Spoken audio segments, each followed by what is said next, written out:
Yes. Doctor బాబు సింగ్రి గారు, రాష్ట్ర వ్యాప్తంగా జనసేన పార్టీలోకి వలసల పరంపర అనేది కొనసాగుతుంది. తాజాగా కొనతాల రామకృష్ణ గారు ఈరోజు చేరడం జరిగింది.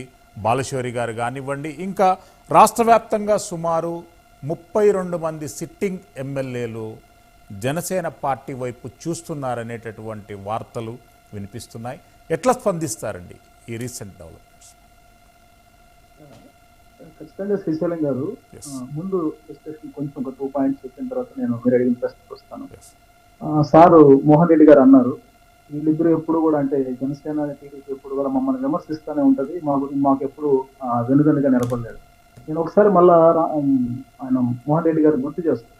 104, 108 వెహికల్స్ జగన్మోహన్ రెడ్డి గారు స్టార్ట్ చేసినప్పుడు మొదటగా పవన్ కళ్యాణ్ గారు చాలా మంచి నిర్ణయం తీసుకున్నారు, ఇది చాలా మంచిగా ఉపయోగపడుతుంది ఆరోగ్యపరంగా అని చెప్పి. ఇట్లా ఏదైనా మంచి చేసినప్పుడు ఖచ్చితంగా మంచిగానే చెప్తాం, చెడు జరిగిన కాదండి, ఆ మాటకు విలువ లేకుండా పోయింది కదా. 104 క్లోజ్ అయింది, 108 క్లోజ్ అయింది. అందులో పనిచేస్తున్నటువంటి ఉద్యోగులు జీతభత్యాలు లేక అలో లక్ష్మణ అని చెప్పి భిక్షాటన చేస్తున్నటువంటి పరిస్థితికి దిగజారిన వైనం. అవును చెప్తున్నాను సార్, నేను మోహన్ రెడ్డి గారికి గుర్తు చేస్తున్నాను. ఖచ్చితంగా జనసేన పార్టీ చాలా చాలా పద్ధతిగానే రాజకీయాలు చేసాం ఇప్పటి వరకు కూడా. సరే, మిగిలిన వాటి అన్నింటి గురించి ఆలోచిస్తే సార్, అంటే ఇంతకుముందు డిస్కషన్ లో ఒకవేళ ఎస్ తీసుకుంటే అంటే వాళ్ళు ఏమన్నా అడగని వాళ్ళు ఏం చెప్తారంటే ఒకే ఒక ఆన్సర్ అనమాట. ఏ క్వశ్చన్ కన్నా ఒకే ఆన్సర్, అదేంటంటే నవరత్నాలు. రోడ్లు ఎక్కడన్నా అంటే నవరత్నాలు ఉన్నాయి తీసుకోండి అంటారు. అలా ఈ విధంగా ఎస్సీ ఎస్టీలకు వాళ్ళు నిధులు ఎక్కడున్నానంటే నవరత్నాల్లో ఉన్నాయంటే వాళ్ళలో ఎస్సీ ఎస్టీలు క్యాలిక్యులేట్ చేసి మేము ఇచ్చామంటారు. కాపులకి ఎక్కడన్నా అంటే ఇప్పుడు కాపులకి ఎవరు ఉన్నారో వాళ్ళు లెక్క తీసి కాపులకి ఇంత కనెక్షన్లు ఇచ్చామంటారు. అంటే నేనేమడుగుతున్నానంటే ఇప్పుడు గవర్నెన్స్ అనేది ఎలా చేయాలంటే అన్న, గవర్నమెంట్ అంటే జస్ట్ ఊరికే బటన్ నొక్కి డబ్బులు పంచడం కాదు, ట్యాక్స్ వేయడం కాదు. అంటే ఎవరైతే వెనకబడుతున్నారో వాళ్ళని మిగిలిన వాళ్ళతో పాటు కాంపిటీట్ చేసేదానికి జరిగిన అవకాశాలు ఇవ్వడం. అంటే వాళ్ళు ఏదైనా స్వతంత్రంగా ఏదైనా వాళ్ళు స్టార్ట్ చేయడానికి ఏదైనా ఎయిడ్ ఇవ్వడం కానీ, లేదా ఏదైనా చదువుకునే వాళ్ళకి సంబంధించి హాస్టల్కి సంబంధించి ఇలాంటివన్నీ ఎయిడ్ ఇవ్వడం కానీ, దీంతో పాటు ఎలాగో రెగ్యులర్ రిజర్వేషన్స్ తో వాళ్ళు ఎంతో కొంత నెగ్గుకు వస్తుంటారు. ఇలాంటివి ఇవన్నీ లేకుండా అంటే నాకు అర్థం కాని విషయం కూడా ఏంటంటే జగన్మోహన్ రెడ్డి గారు చాలా మంచి బిజినెస్ మ్యాన్. ఇక్కడ పొలిటీషియన్ గా మరి అంటే రాజధాని చేయడంలో సరే చాలా జరిగాయి. నేనేం చెప్తానంటే మనం ఏం మాట్లాడినా సార్, ఏ దాని గురించి మాట్లాడినా కూడా వాళ్ళు ఏంటంటే అంటే ఏదైతే గవర్నెన్స్ చేయాలో అంటే రోడ్లు కావాలా, లేదా సోషల్ సెక్యూరిటీ కావాలా, లేదా ఉపాధి కావాలా, లేదా విద్య కావాలా, ఇవన్నిటిని మనం నవరత్నాలు ఎత్తుకోమంటారు. చదువు సరిగ్గా లేదు కదండి అంటే అమ్మఒడి ఇస్తున్నాం కదండి ఇట్లా. కాబట్టి మనం ఏం మాట్లాడినా కూడా అన్ని నవరత్నాల వైపు ఏడు చూపిస్తారు. సరే, ఆ నవరత్నాలు నవరంధ్రాలు ఎలా అయిపోతాయని పక్కన పెట్టేస్తే సార్, ఇప్పుడు మీరు అడిగిన ప్రశ్నకి నేను ఒక 15-20 రోజుల ముందు కళ్యాణ్ గారిని కలవడం జరిగింది. పవన్ కళ్యాణ్ గారు నాకు చాలా రోజుల తర్వాత చాలా పాజిటివ్ గా కనిపించారు శ్రీశైలం గారు. ఆయన అంటే నేను చాలా మందికి చాలా అపోహలు ఉంటాయి, ఆయన సరిగ్గా చేయడం లేదు అట్లా చేయాలని. మా పార్టీలో కూడా చిన్న స్థాయి నుంచి పెద్ద స్థాయి కార్యకర్తలు కూడా చాలా మంది ఫోన్ చేసి ఎలా ఇట్లా చేస్తే బాగుంటుంది, ఎట్లా చేస్తే బాగుంటుంది అని చాలా మంది చెప్తా ఉంటారు.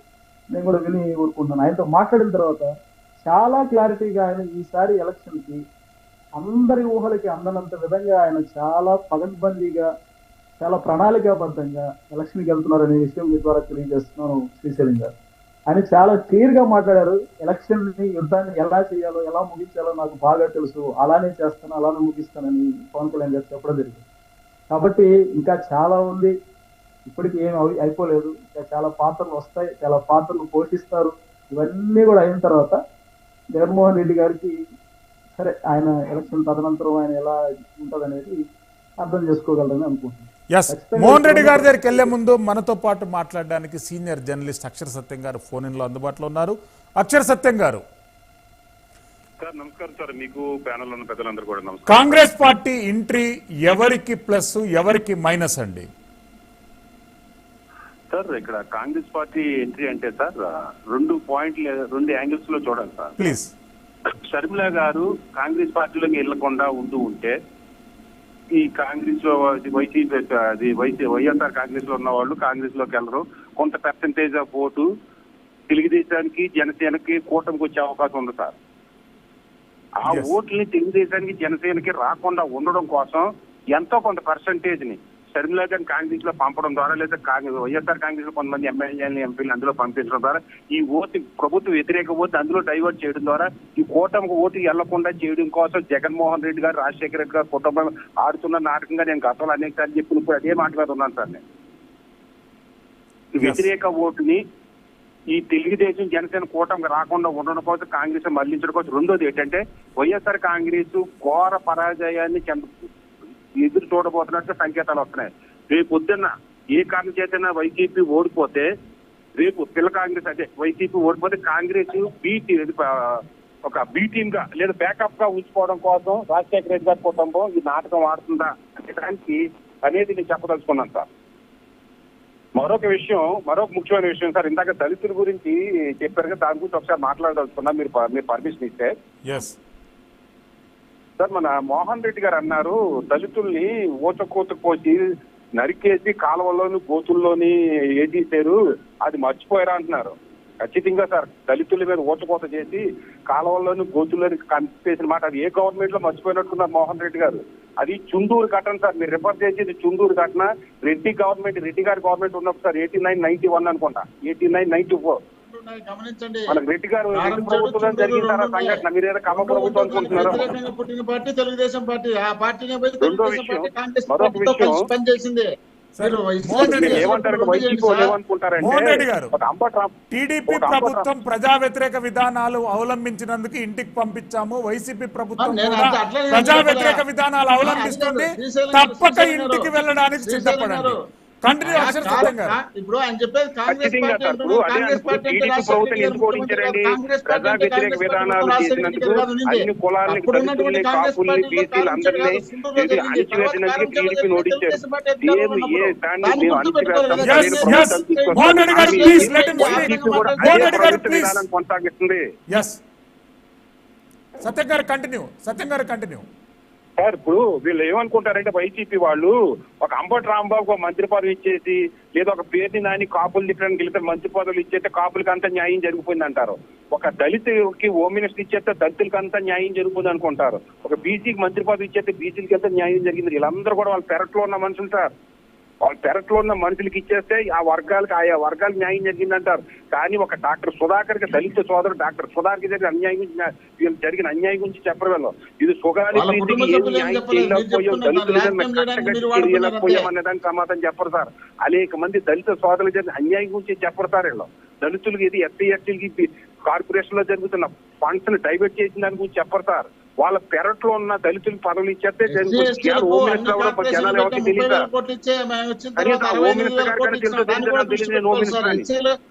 ఇటువంటి పదవులు దళితులకి, కాపులకి, బీసీలకి ఇచ్చి న్యాయం చేసి మన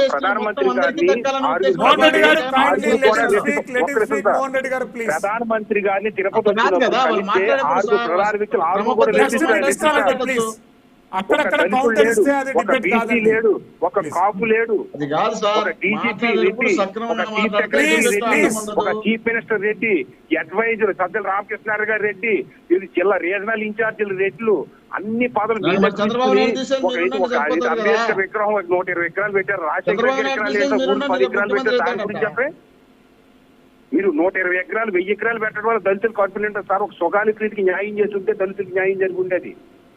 ఒక డాక్టర్ సుధాకర్ గారికి అన్యాయం గురించి విచారణ జరుపుకుంటే దళితుకి న్యాయం జరిగి ఉండేది. ఎస్సీ నిధుల్ని వక్రీకరించినప్పుడు డైవర్ట్ చేసిన ఫండ్స్ ని విచారణ జరిపి వాళ్ళకి అందాల్సిన నిధులు వాళ్ళకి అందించేటప్పుడు దళితులకు న్యాయం జరిగి ఉండేది. వాళ్ళకి ఇవ్వాల్సిన పదవులు చీఫ్ మినిస్టర్ పోతే దళితులకు ఇవ్వండి, జగన్మోహన్ రెడ్డి గారు దింపమని ఓ పార్టీ అధ్యక్షుడు బీసీలకు ఇవ్వమండి. అప్పుడు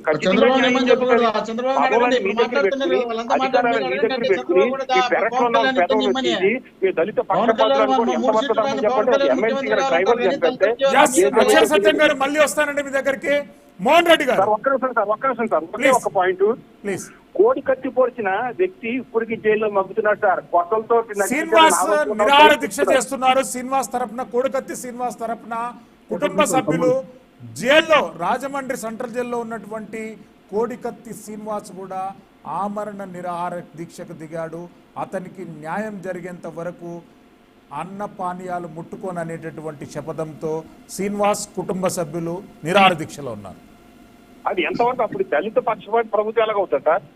ఎస్, ఒక ముఖ్యమంత్రి గారు మాకు వచ్చి సాక్ష్యం చెప్తూ లేదని ఆరోపిస్తుంటే ముఖ్యమంత్రి గారు స్పందించాలి కదా. దళిత వ్యతిరేక ప్రభుత్వం అవుతుందా, దళిత పక్షపాత ప్రభుత్వం అవుతుందా సార్? ఎస్. ఓటు మోహన్ రెడ్డి గారు కడప పార్లమెంట్ అభ్యర్థిగా డాక్టర్ సునీతారెడ్డి పోటీ చేయనున్నట్టు కొన్ని కథనాలు వస్తున్నాయి. వైఎస్ఆర్సీపీకి ఎలాంటి ఇన్ఫర్మేషన్ ఉంది? ఇప్పుడు సునీతారెడ్డి గారు పోటీ చేసినా, షర్మిలారెడ్డి గారు పోటీ చేసినా, చంద్రబాబు నాయుడు గారిపై పులివెందుల కడప పోటీ చేసినా, ఎవరు పోటీ చేసినా జగన్మోహన్ రెడ్డి గారు, అవినాష్ రెడ్డి గారు కంపల్సరీ అత్యధిక మెజార్టీతో గెలుస్తారు. దాంట్లో డౌట్ పెట్టుకోవాల్సిన అవసరం లేదు, ఆలోచన చేయాల్సిన అవసరం అంతకు లేదు. ఎందుకంటే ఊరికి మనం ఏదో పొద్దుపోవడానికో మనం టైం పాస్ కు మాట్లాడుకోవచ్చు తప్ప 5,45,000 మెజార్టీతో గెలిచింది కాంగ్రెస్ పార్టీ, తెలుగుదేశం పార్టీ అందరూ కలిసి ఉమ్మడిగా పోటీ చేసినప్పుడే గెలిచిండేది 5,45,000 మెజార్టీతో జగన్మోహన్ రెడ్డి గారు. ఆయన మీద వీళ్ళేంది పోటీలు, ఆ పోటీలు వీళ్ళందరూ ఎంత ఎగదోసి ఎంత ఉసిగలిపి వీళ్ళందరూ సైలెంట్ గా పోయి జనసేన, కాంగ్రెస్, టీడీపీ అందరూ కలిసి కూడా వాళ్ళకి సపోర్ట్ చేసినా అక్కడ గెలిచేదైతే జగన్మోహన్ రెడ్డి గారు. దాని గురించి మాట్లాడాల్సిన అవసరం పెద్దగా లేదని నేను భావిస్తున్నాను. అదే విధంగా ఇప్పుడు అక్షర సత్యం గారు చెప్పినట్టు, అక్షర సత్యం గారు ప్లీజ్ అంటే ఇప్పుడు వైఎస్ వివేకానంద రెడ్డి కుటుంబం పూర్తిగా ఈ వచ్చే ఎన్నికలలో పోటీ చేయనున్నట్టు కొన్ని వార్తలు వస్తున్నాయి. మీకున్నటువంటి ఇన్ఫర్మేషన్ ఏంటి? సునీతారెడ్డి గారు, వైఎస్ వివేకానంద రెడ్డి భార్య గారు కూడా కాంటాక్ట్ చేయబోతున్నారు.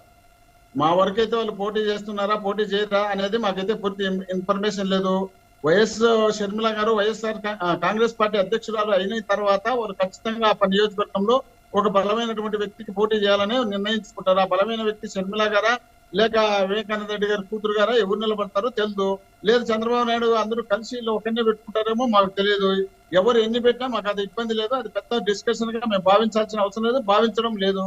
తర్వాత వీళ్ళు మాట్లాడినట్టు ఇప్పుడు మా సోదరుడు ప్రసాద్ చెప్తున్నాడు, ఏ నియోజకవర్గంలో అయినా గురుకుల పాఠశాలలు పెట్టింది రాజశేఖర రెడ్డి గారు ముఖ్యమంత్రిగా ఉన్నప్పుడు మాత్రమే పెట్టారు. కానీ అంతకుముందు గురుకుల పాఠశాలలు జిల్లాకు 6 జిల్లాకు 4 జిల్లాలు కలిసి ఒకటి ఏమైనా ఉన్నాయి. కానీ రాజశేఖర రెడ్డి గారు ముఖ్యమంత్రి అయిన తర్వాత ప్రతి నియోజకవర్గానికి ఒక గురుకుల పాఠశాల పెట్టినాడు. ఇప్పుడు నాడు నేడు పెట్టిన తర్వాత జగన్మోహన్ రెడ్డి గారు ఒక ముఖ్యమంత్రి స్థాయిలో స్వయంగా ఆయన మెనూ తయారు చేసి డైలీ ఏం పెట్టాలనేది నిర్ణయించి ఆ మెనూ ప్రకారం ఫుడ్ పెట్టినటువంటి ఘనత ఆంధ్రప్రదేశ్ కాదు, భారతదేశంలో ఏ ముఖ్యమంత్రి పెట్టలేదు. జగన్మోహన్ రెడ్డి గారే ఆ కార్యక్రమం చేస్తున్నారు. ప్రసాద్ గారు చెప్పినట్టు ఏ హాస్టల్కైనా రమ్మని చెప్పండి, నేను వస్తాను. ఏ హాస్టల్లో డబ్బులు లేవో, ఏ హాస్టల్లో దమ్ములు ఉంటున్నాయో, ఏ హాస్టల్లో ఇబ్బంది పడుతున్నారో రమ్మని చెప్పండి. ఉద్యోగాలకు సంబంధించి రేపన్నా మేము ఫిల్అప్ చేస్తామని చెప్పి నోటిఫికేషన్ ఇస్తామని స్వయంగా మా బొత్స గారు చెప్పడం జరిగింది. దాని గురించి మనం మాట్లాడకుండా మనం కేవలం ఏదో 1-2 అడ్డం పెట్టుకుని ఏదో ఒక నియోజకవర్గంలోనూ ఒక గురుకుల పాఠశాలను దాన్ని అడ్డం పెట్టుకుని మాట్లాడడం సమంజసం కాదు.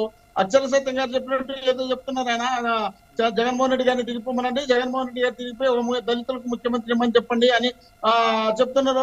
వాళ్ళు పెట్టమని చంద్రబాబు నాయుడు గారు, ఆయన అక్షర సత్యం గారు ఎన్నికేసుకొస్తున్నటువంటి పవన్ కళ్యాణ్ గారు మాకు దళిత ముఖ్యమంత్రి అని చెప్పి ఇప్పుడు అనౌన్స్ చేయమన్నట్టు జగన్మోహన్ రెడ్డి గారు ఇప్పుడు ఎలక్షన్ పోతున్నారు కదా, వాళ్ళు మేము అధికారంలోకి వస్తున్నామంటారు కదా, మీరు అధికారంలోకి వస్తారు కదా, వచ్చేటప్పుడు మరి దళిత ముఖ్యమంత్రి మేము పెడతామని చెప్పమనండి. ఉపన్యాసాలు ఎవరు కావాలని ఇవ్వచ్చండి, ఉపన్యాసాలు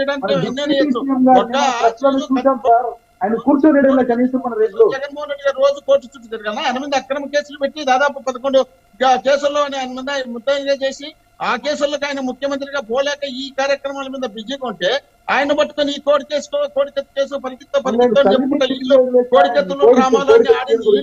ఆ డ్రామాల కోసం జగన్మోహన్ రెడ్డి గారు మాటికి పరిగెత్తుకుంటా పోనా ఆయన నిరాకరించేదంటే ఆయన ఆమరణ నిరాకరించదా చేస్తాడు, పరుసలో చేతపై జైల్లో పెట్టి మళ్ళా నిర్దిష్ట విరమింపు చేస్తారు. అదే పెద్ద కనకానేమా జాతీయ నాయకుడు ఆయన పొట్టిసినాంలా ఇలాంటి వాళ్ళందరినీ మనం పట్టుకొని పూర్తిగా ఒక్క దళితుడు అంటే ఒక ముఖ్యమంత్రి మీద దళితుడు కత్తితో పొడిచి ఆ ముఖ్యమంత్రి వాళ్ళ చుట్టూ తిరుక్కుంటూ కూర్చుంటాడా? అవన్నీ దళితుల గురించి మాట్లాడే అర్హత ఏ పార్టీలకు లేదు. వైఎస్ఆర్ కాంగ్రెస్ పార్టీకి అది పట్టే దళితులు మేము మా అక్కలు, మా చెల్లెళ్ళు, మా అన్నదమ్ములని జగన్మోహన్ రెడ్డి గారు ప్రతిపక్షంలో ఉన్నప్పుడే చెప్పారు. అదే చంద్రబాబు నాయుడు గారు ఎవరన్నా దళితుల్లో పుట్టాలనుకుంటారేమయ్య అని చెప్పినటువంటి ఘనత ఆయనది. బీసీలు చర్చలుగా అనర్హులు అని చెప్పినటువంటి ఘనత వాళ్ళది. వాళ్ళు ఎట్లా మాట్లాడతారండి దళితుల గురించి, పార్టీల గురించి, ఇంకో వీళ్ళ గురించి మాట్లాడడానికి వాళ్ళు ఎక్కడ అర్హత?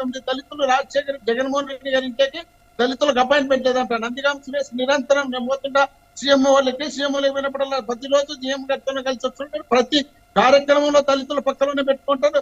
లిస్టు రిలీజ్ చేయించింది, ఎమ్మెల్యే ఎంపీల లిస్టు రిలీజ్ 2019లో చేయించింది ఒక దళితునితో.